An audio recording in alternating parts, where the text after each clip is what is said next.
Hello friends and dear all students of LNMU degree part 2। Friends मैं हूं आपका sir mister D Kumar. सबसे पहले स्वागत करता हूं आप सभी का एसएसपी एजुकेशन सेंटर के इस ऑफिशियल यूट्यूब चैनल पर। फ्रेंड्स इस वीडियो में एलएनएमयू डिग्री पार्ट 2 के वैसे स्टूडेंट्स जिनका सब्सिडरी पेपर होम साइंस है, तो उन सभी के लिए उनके एग्जाम हेतु होम साइंस से लगभग 50 ऐसे ऑब्जेक्टिव प्रश्नों का उत्तर बताने जा रहा हूँ जिसके आपके एग्जाम में आने की ज़्यादा संभावना है।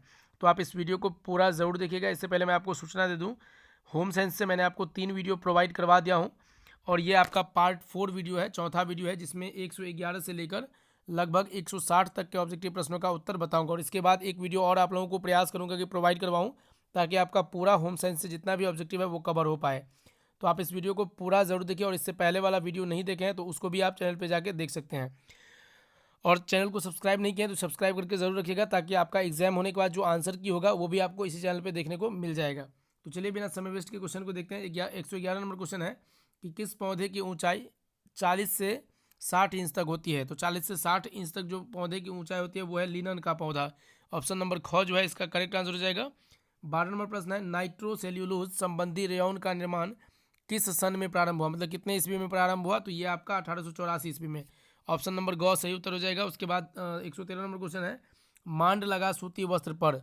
तो मांड लगा सूती वस्त्र पर जो है ये फुफुंद लग जाता है, फुफुंद लग जाता है। तो ऑप्शन नंबर ख जो है ये सही उत्तर हो जाएगा। 114 नंबर क्वेश्चन है, प्रयोग के पश्चात वस्त्रों की। तो प्रयोग के पश्चात वस्त्रों की जो है ब्रूस से झाड़कर धूप हवा दिखाकर संग्रह करना चाहिए। तो ऑप्शन नंबर ख इसका करेक्ट आंसर हो जाएगा कि अगर आप वस्त्र का प्रयोग कर लेते हैं तो उसके पश्चात ब्रूस से झाड़कर धूप हवा दिखाकर संग्रह करना चाहिए। उसके बाद 115 नंबर क्वेश्चन है कि कीटनाशक दवा है। तो यहाँ पे दिया गया है कीटनाशक दवा जो होता है ये डीडीटी होता है। डीडीटी को कीटनाशक दवा कहा जाता है। तो ऑप्शन नंबर ग इसका सही आंसर हो जाएगा। उसके बाद 116 नंबर प्रश्न है कि वस्त्रों की उचित देखरेख एवं संचयन से क्या होता है। तो वस्त्रों के उचित देखरेख एवं संचयन से जो है आपका ये वस्त्र टिकाऊ बना रहता है, नया एवं जीवंत दिखता है और कार्य क्षमता बढ़ जाती है। तो प्रयुक्त सभी हो जाएगा। ऑप्शन नंबर घ इसका सही उत्तर हो जाएगा। उसके बाद आगे देखते हैं, यहाँ पे आप देख सकते हैं ये आपका 118 नंबर क्वेश्चन है कि वस्त्रों को कुछ समय का विश्राम देने से क्या होता है। तो वस्त्रों का कुछ समय का विश्राम देने से उनकी कार्य क्षमता जो है वो बढ़ती है। तो ऑप्शन नंबर क इसका सही उत्तर हो जाएगा। 119 नंबर क्वेश्चन है कि महंगे एवं बहुमूल्य वस्त्रों की धुलाई के लिए उत्तम है। तो महंगे एवं बहुमूल्य वस्त्रों की धुलाई के लिए जो उत्तम है यह है आपका शुष्क विधि। मतलब एक ड्राई वॉश होता है, तो ड्राई वॉश से जो महंगा कपड़ा होता है बहुमूल्य उसको धुलाई किया जाता है। तो इसका आंसर ख हो जाएगा। उसके बाद 120 नंबर क्वेश्चन है कि अम्लीय प्रतिकर्मकों से दाग धब्बे छुड़ाए जाते हैं। अम्लीय प्रतिकर्मकों से दाग धब्बे छुड़ाए जाते हैं तो हो जाएगा प्राणीज रेशों के और वनस्पतिज रेशों के। तो ऑप्शन नंबर ख ग होगा सही आंसर। उपर्युक्त दोनों ही, मतलब ऊपर में जो दोनों है वो दोनों तरीके से दाग धब्बे छुड़ाया जाता है अम्लीय प्रतिकर्मक से। उसके बाद 121 नंबर क्वेश्चन है कि अखबारी कागज़ में लपेट कर रखना चाहिए। तो अखबारी कागज़ में लपेट कर आपको ऊनी वस्त्रों को रखना चाहिए। ऊनी वस्त्रों को जो है अखबारी का जो कागज़ होता है पेपर उसमें लपेट कर रखना चाहिए। उसके बाद 122 नंबर प्रश्न है कि बनारसी ब्रॉकेड एवं सोने चांदी के तारों से जड़े वस्त्रों को कहता है कि जड़े वस्त्रों को रखना चाहिए। तो कैसे रखना चाहिए। तो ये आपका डस्ट प्रूफ बैग में, मतलब जिसमें डस्ट नहीं जाए, तो वैसे बैग में जो है जैसे वाटर प्रूफ होता है जिसमें पानी नहीं जाए, उसी प्रकार डस्ट मीन्स होता है जिसमें धूल कण नहीं जाए, वैसे बैग में रखना चाहिए। तो ऑप्शन नंबर घ जो है इसका सही उत्तर हो जाएगा। 123 नंबर प्रश्न है कि पुराने दाग छूटते हैं। तो पुराने दाग जो छूटते हैं वो जल्दी से देरी से छूटते ही नहीं हैं। तो यहाँ पे पुराने दाग जो होते हैं वो छूटते हैं लेकिन देरी से छूटते हैं, लेकिन यहाँ पे दिया है छूटते ही नहीं हैं। तो इसमें जो है उपर्युक्त सभी तो नहीं होगा, पुराने दाग छूटते हैं। तो देखिए पुराने दाग कभी कभी जल्दी से भी छूट जाते हैं, कभी देरी से भी छूटते हैं, और कुछ ऐसे दाग होते हैं जो छूटते ही नहीं हैं। तो उपर्युक्त सभी हो जाएगा। ऑप्शन नंबर घ जो है करेक्ट आंसर हो जाएगा। आप सभी को पता होगा कि किसी वस्त्र में अगर दाग लग जाता है, बहुत पुराना होता है, देखिएगा कि कोई कोई छूटता ही नहीं है, कोई छूट भी जाता है, कोई देरी से छूटता है। तो इस तरह से घ इसका सही उत्तर हो जाएगा। 24 नंबर प्रश्न है कि परिवार है। तो परिवार जो है ये सीमित और संस्था दोनों है। एक समिति और संस्था दोनों है। ऑप्शन नंबर ग सही उत्तर होगा। 125 नंबर क्वेश्चन है कि पारिवारिक सदस्यों का एक समूह होने के नाते परिवार है। तो पारिवारिक सदस्यों का समूह होने के नाते एक परिवार जो है वो एक समिति के रूप में होता है। तो ऑप्शन नंबर ख जो है सही उत्तर हो जाएगा। उसके बाद 26 नंबर क्वेश्चन है कि समिति के रूप में पारिवारिक प्रकृति किस प्रकार की होती है। तो ये जो पारिवारिक प्रवृत्ति होती है ये प्रकृति अस्थायी होती है। ऑप्शन नंबर क सही उत्तर हो जाएगा। 127 नंबर प्रश्न है परिवार के कुछ नियम एवं कार्य प्रणाली होती है, इसीलिए इसे क्या कहते हैं। तो इसीलिए इसे जो कहते हैं संस्था कहते हैं। तो ऑप्शन नंबर ख जो है इसका सही उत्तर हो जाएगा। संस्था के रूप में परिवार की प्रकृति डैश डैश होती है। तो क्या होती है, तो ये अस्थायी होती है संस्था के रूप में। आगे 129 नंबर क्वेश्चन है कि ल्यूडस मार्गन के अनुसार परिवार का विकासवादी क्रम है। तो ल्यूडस मार्गन के अनुसार जो परिवार का विकासवादी क्रम है ये आपका 3 है। 3 ऑप्शन नंबर क जो है सही उत्तर हो जाएगा। उसके बाद आगे आप देख सकते हैं 130 नंबर क्वेश्चन मातृसत्तात्मक सिद्धांत के प्रतिपादक है। तो मातृसत्तात्मक सिद्धांत के जो प्रतिपादक है वो टाइलर तथा मैक्लेनर है। ये बहुत ही महत्वपूर्ण क्वेश्चन है। आगे 131 नंबर क्वेश्चन है कि विकासवादी सिद्धांत के प्रतिपादक है। तो विकासवादी सिद्धांत के प्रतिपादक बैकोफेन है, बैकोफेन। ऑप्शन नंबर क जो है ये सही उत्तर हो जाएगा। 132 नंबर प्रश्न है कि द मदर्स पुस्तक के रचयिता हैं। तो ये आपका है विफ्राल्ड। विफ्राल्ड जो है वो द मदर्स पुस्तक के रचयिता हैं। तो 132 का ख हो जाएगा। 133 है एक विवाही सिद्धांत के प्रतिपादक है। तो एक विवाही सिद्धांत के प्रतिपादक वेस्टरमार्ग है, वेस्टरमार्ग। ऑप्शन नंबर ग सही उत्तर हो जाएगा। The history of human marriage के रचयिता है। तो ये आपका है वेस्टरमार्ग ही है, the history of human marriage.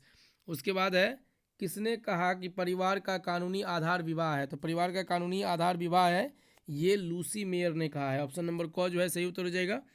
फिर कहता है कि किसने कहा कि परिवार एक सार्वभौम संस्था है। तो सार्वभौम संस्था है ये रेडक्लिफ ब्राउन के द्वारा कहा गया। ऑप्शन नंबर ख सही उत्तर हो जाएगा। फिर है परिवार का आधार है। तो परिवार का आधार क्या है, तो भावना है, पति पत्नी का संबंध है, बच्चों के प्रति स्नेह है, उपर्युक्त सभी हो जाएगा। मतलब ये सभी जो है परिवार का एक आधार है, जहाँ पे भावना होती है, पति पत्नी के बीच संबंध होता है, बच्चों के प्रति स्नेह प्यार होता है। तो डी इसका सही उत्तर हो जाएगा। घ जो है यहाँ पे। उसके बाद 138 नंबर क्वेश्चन है कि केंद्रीय मूलक परिवार होता है। तो केंद्रीय मूलक परिवार जो होता है ये आपका छोटा होता है, केंद्रीय मूलक परिवार छोटा होता है। ऑप्शन नंबर क जो है इसका सही उत्तर हो जाएगा। 139 नंबर प्रश्न है संयुक्त परिवार की प्रमुख विशेषता है। तो संयुक्त परिवार की प्रमुख विशेषता जो है ये 3 या 3 से अधिक पीढ़ियों के सदस्य एक साथ रहते हैं, यही संयुक्त परिवार की विशेषता है। आगे फिर है किसने कहा कि विवाह नातेदारी का फाउंटेन पेन है। तो परिवार कहता है कि किसने कहा कि विवाह नातेदारी का फाउंटेन पेन है। तो ये कहे थे मेलिनोवस्की, मेलिनोवस्की। ऑप्शन नंबर ख जो है सही उत्तर हो जाएगा। 141 नंबर क्वेश्चन है कि सास बहू और ननद भाभी के संबंध द्वंद्वात्मक होते हैं। तो ये सहमत है, मतलब इससे सहमत है, ये बात सही है। ऑप्शन नंबर क जो है सही उत्तर होगा। 142 में क्वेश्चन है कि नव दंपति विवाह, जो नव दंपति विवाह है उसके बाद कहता है कि अपने नए निवास की व्यवस्था करता है। नव दंपति जो है वो विवाह के बाद अपने नए निवास का व्यवस्था करता है, तब इस परिवार को कहते हैं। तो तब इस परिवार को जो कहते हैं वो कहते हैं नव स्थानीय परिवार, नव स्थानीय परिवार को इसका सही उत्तर हो जाएगा। उसके बाद 143 में क्वेश्चन है कि श्री देसाई के अनुसार संयुक्त परिवार की प्रमुख निर्धारक है। तो प्रमुख निर्धारक जो है ये है 3 या अधिक पीढ़ियों के सदस्य जो संयुक्त परिवार होते हैं उसमें। उसके बाद 144 में क्वेश्चन है कि हिंदू विवाह में निम्नलिखित में से कौन सी विशेषता नहीं है। तो हिंदू विवाह में जो विशेषता नहीं आती है वो है आपका कर्मकांड, कर्मकांड नहीं होता है, बाकी इसमें संस्कार, समझौता और संस्था तीनों आता है। उसके बाद 145 नंबर क्वेश्चन है कि जब किसी कन्या को नशा खिलाकर छल से उससे विवाह किया जाता है, ऐसे विवाह को क्या कहते हैं। तो ऐसे विवाह को जो कहते हैं, यहाँ पे आप ऑप्शन देखेंगे घ जो ऑप्शन है आपका यहाँ पे ऐसे विवाह को यहाँ पे देख सकते हैं पैशाच विवाह कहते हैं, पैशाच विवाह। ऑप्शन नंबर घ इसका सही उत्तर हो जाएगा। उसके बाद आगे 146 में क्वेश्चन है कि वर्तमान में हिंदू विवाह का कौन सा रूप सर्वाधिक प्रचलित है। तो सर्वाधिक प्रचलित जो है ये ब्रह्म विवाह। ऑप्शन नंबर ख जो है ये सही उत्तर हो जाएगा। 147 नंबर प्रश्न है कि वेस्टरमार्क के अनुसार बहुपति विवाह का प्रमुख कारण है। तो प्रमुख कारण जो है ये है आपका लिंग अनुपात का असंतुलित होना। वेस्टरमार्क के अनुसार बहुपति विवाह का प्रमुख कारण जो है वो लिंग अनुपात का असंतुलित होना। ऑप्शन नंबर क जो है इसका सही उत्तर हो जाएगा। उसके बाद 148 में क्वेश्चन है कि बहुपति विवाह किस जनजाति में प्रचलित है। तो ये जिस जनजाति में प्रचलित है उसका नाम है टोडा, टोडा में एवं रूस में। ऑप्शन नंबर ख जो है इसका सही उत्तर हो जाएगा। आगे फिर आप देख सकते हैं 149 में क्वेश्चन, बहुपत्नी विवाह कहाँ प्रचलित है। तो बहुपत्नी विवाह जो है वो बंगाल में प्रचलित है। मतलब एक आदमी के बहुत सारे पत्नी, और बहुपति का मतलब एक आदमी का बहुत सारा पति, तो ये होता है। तो बहुपत्नी विवाह कहाँ प्रचलित है, तो ये बंगाल में। ऑप्शन नंबर क जो है सही उत्तर हो जाएगा। उसके बाद 150 में क्वेश्चन है कि दुष्यंत का शकुंतला से विवाह था, यहाँ पे किस प्रकार का विवाह था।